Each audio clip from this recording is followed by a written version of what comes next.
And how often would y'all think, and I know this still may be in the planning phase, but how often would the buses run?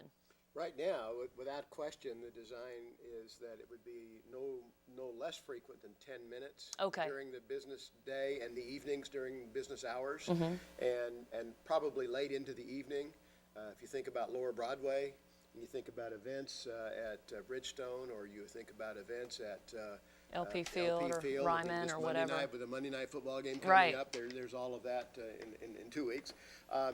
And then, so the hours late at night and on the weekends would be adjusted basically to fit demand.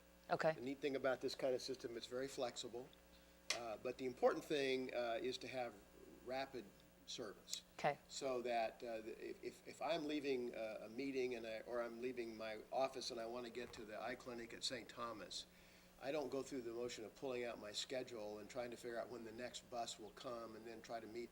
If I go through that, I'm going to find my car, I'm going to drive, I'm going to park and do what I do today. With this system, you would know that at most I'm going to wait 10 minutes. In most cases, you'll wait less if you think of the law of averages.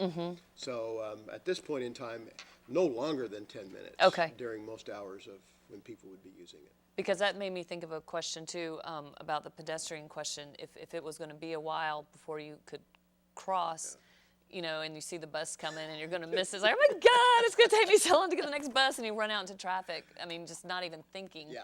I just want to make sure that there weren't people like me who may potentially be running late and screaming across West End. Well, and that's another feature, and one of the real advantages of this kind of system is these will all have drivers.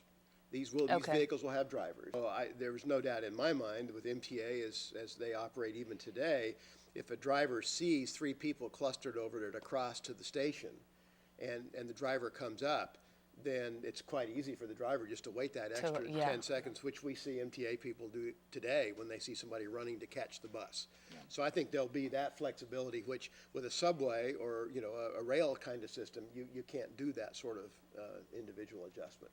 Yeah, Right. and I'd take that opportunity to say that we are here representing a much larger team, and part of that team are architects and landscape architects who are looking at how this visually will tie into the roadway corridor, how drivers will perceive this, and we've seen some early prototypes. All of that's still very much under development, but we've seen some things that really indicate to us that as a driver approaches one of these stations, a lot of things change. Lighting changes, vegetation changes, the width of different aspects of the road change, and really lets the driver get a very clear sense that he's coming up on something special, and maybe that requires an adjustment in speed or what have you, but a lot of efforts are being taken to make sure that that is a safe location. Gotcha.